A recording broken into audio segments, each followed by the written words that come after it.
Mit navn er Denning. Jeg er billedkunstner, og i mit arbejde som billedkunstner arbejder jeg med tegning og grafik og maleri.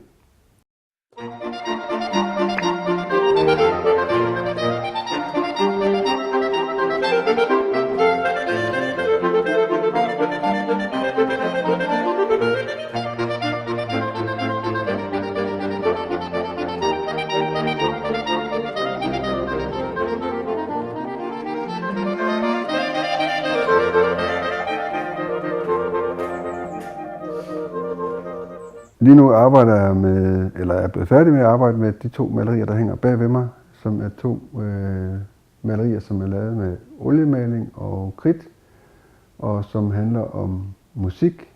2 musikstykker, som jeg har forsøgt at male. Og det er egentlig lidt underligt, om man kan male musikstykker, for musik er musik, og maleri er maleri. Men jeg tænker, at hvis jeg hører musikken, samtidig med at jeg maler, så kan jeg måske finde ud af at male musikken, eller male det, der er i musikken. Hvis jeg kan finde ud af, hvad er det for en rytme, der er i musikken. Måske også finde ud af, hvad er det for en farve, der er i musikken. Og så kan jeg høre musikken, og så kan jeg gøre det til mit maleri, og den måde, jeg oplever musikken på. Det er det, jeg har forsøgt i de 2 malerier, der er bag ved mig. Og det er ikke sikkert, at andre, hvis I hørte musikken, at de ville synes det samme. Men det er sådan, jeg hører musikken, og det er sådan, jeg oplever musikken. Og det har jeg så forsøgt at male. Og når de her billeder skal så udstilles, og når de så hænger på væggen, så kunne man jo godt forestille sig, at det var sådan nogle musikstykker, der hang på en væg, som så er blevet til mine musikstykker. Det er det, jeg har forsøgt. Som barn lavede jeg også billeder, eller billeder var det jo ikke, det var mest tegninger. Og det var mest fordi, at jeg var ikke særlig god til matematik i skolen. Og jeg synes, det var nogle rigtig lange timer, og det var rigtig kedeligt. Og så fandt jeg ud af, at hvis jeg så kunne sidde og tegne i det, der hed regnehæftet dengang, så gik timerne meget hurtigt. Indtil læreren fandt ud af det, så blev jeg sendt uden for døren. Og så kunne jeg så sidde uden for døren og tegne. Så ja, jeg har tegnet meget som dreng. Mest nede i skolen, fordi jeg kedede mig. Jeg tror, at børn tegner for at forstå verden, og det kan godt lyde lidt mærkeligt. Men jeg tror, at hvis man tegner ting og ser dem og får dem ind i sit hoved og ud gennem en blyant, så tror jeg, at man forstår verden bedre. Jeg tror, det er derfor, man gør det, hvis ikke det er, fordi man keder sig rigtig meget i timerne. Men jeg tror, at begge dele er vigtige og rigtige, at man tegner for at forstå verden og for at kunne finde ud af at være i verden. Men jeg er jo ikke noget barn længere, og så kan man jo undre sig over, hvorfor jeg så bliver ved med at tegne og male. Men det er nok fordi, at jeg ligesom børn prøver på at forstå verden. Fordi selvom man ikke er barn mere, så og har levet i mange år, så er der rigtig mange ting, man stadigvæk prøver at forstå. Og jeg tror, når jeg tegner og maler, så prøver jeg på at forstå verden. Jeg prøver på at, man kan sige, at få styr på verden. Og der synes jeg, at når jeg maler og tegner, så får jeg styr på, jeg får ikke styr på verden, men jeg kan måske bedre se verden og forstå verden. Og forstå musikken og forstå landskabet, alt det, som jeg bruger, når jeg tegner og maler. Hvornår man begynder at tænke, at man er kunstner, det tror jeg ikke, man tænker over. Jeg tror, man gør det, fordi man synes, at det er sjovt. Jeg tror faktisk, de bedste ting, man kan lave, det er, når det bliver sjovt at gøre det.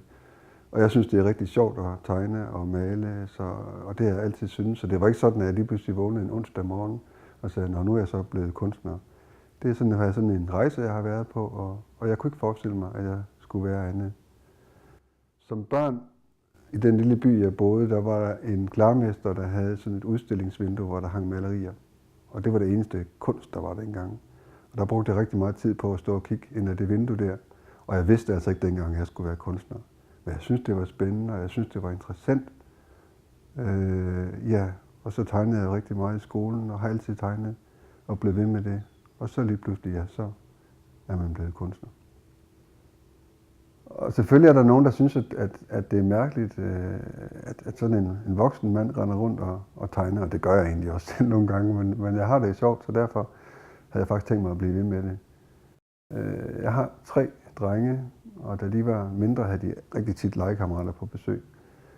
Og det var tit, at de kom om dagen, hvor jeg så stod og arbejdede og tegnede. Og så kom de nogle gange hen til mig, og så sagde de, spurgte de, hvad jeg lavede. De syntes, det var mærkeligt, at sådan en voksen stod og tegnede. Og så sagde jeg, at jeg stod og tegnede, og så spurgte de, om ikke jeg havde et rigtigt arbejde. Fordi man kan ikke rigtig forbinde det der med, at man faktisk har det sjovt og tegner og maler. Jeg tror, der er mange, som tror, at det er sådan noget, som børn gør og sådan ting. Og dem, der så fortsætter med det som voksne, må da være skøre. Der er nogen, der er gode til at tegne, og der er nogen, der er gode til at spille fodbold, og der er nogen, der er gode til musik. Men selvom man måske ikke synes, man er god til det, så synes jeg, man skal prøve alle ting. Selvom man måske ikke er god til musik, så synes jeg, man skal prøve at synge. Og selvom man ikke er god til fodbold, skal man prøve at spille fodbold. Og selvom man ikke er god til at tegne, så skal man prøve at tegne. Og hvis jeg bestemte, så synes jeg, at man skulle tegne og spille fodbold og høre musik hver eneste dag, når man gik i skole. Fordi jeg tror, at man tænker på en anden måde så. Jeg kan bedst lide, at der er nogle ting foran mig, som jeg kan kigge på, og som jeg så kan prøve at tegne. Og noget af det, jeg bruger allermest tid på, når jeg tegner og maler, det er faktisk ude i landskabet. Og kigge på landskabet. Og så prøve at tegne det, og prøve at male det. Det er jo ikke den første, der har gjort. Faktisk er det en tradition inden for billedkunsten, at man har arbejdet med landskabet på forskellige måder igennem hele kunsthistorien. Man har set på landskabet på forskellige måder, enten som noget, der var farligt, eller noget, der var smukt, eller noget, der var drømmende, eller noget, der var romantisk. Hver tid havde sin måde at opfatte landskabet på.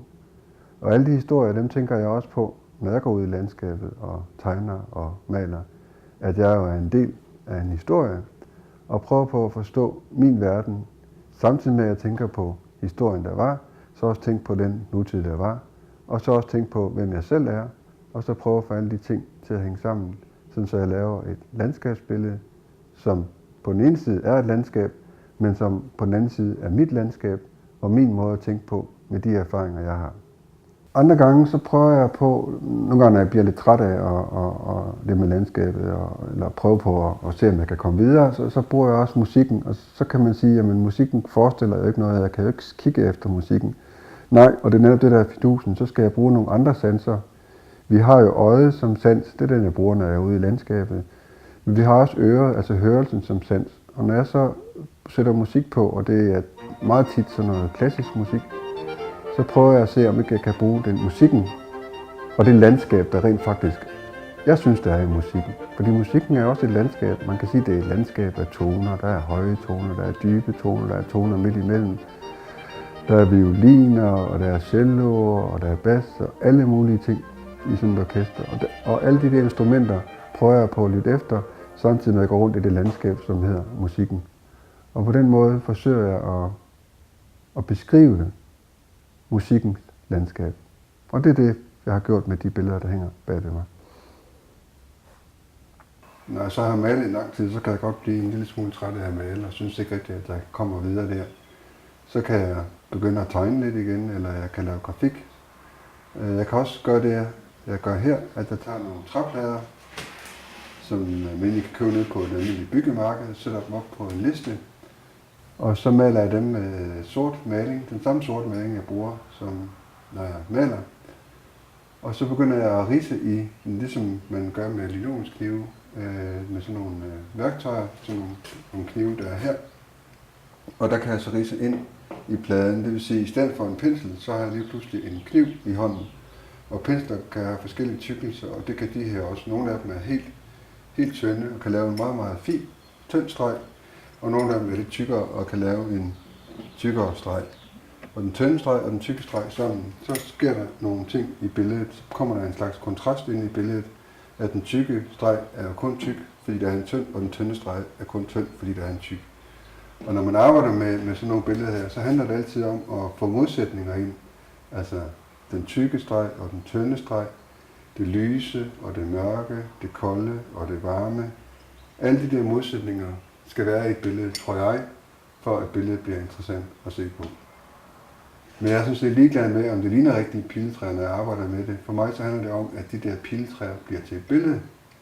Det vil sige, at det bliver ikke længere piletræer, men det bliver et billede af piletræer. Og det er lige præcis der forskellen ligger, når man arbejder, som jeg gør. At man tager tingene, lægger dem ind på et billede, og så gør man til sit landskab og sin måde at opfatte verden på. Så det er piletræer, men først og fremmest er det et billede af nogle piletræer. Et andet område, jeg arbejder i, når jeg ikke tegner og maler, det er at lave grafik. Og grafik betyder egentlig den sort-hvide kunst. Men man kan selvfølgelig lave det i alle mulige farver. Og når jeg har trykt dem, så har jeg brugt 2 plader, faktisk 3 plader. Den første plade, den er gul. Og den anden plade, der kan I se, der er et foto.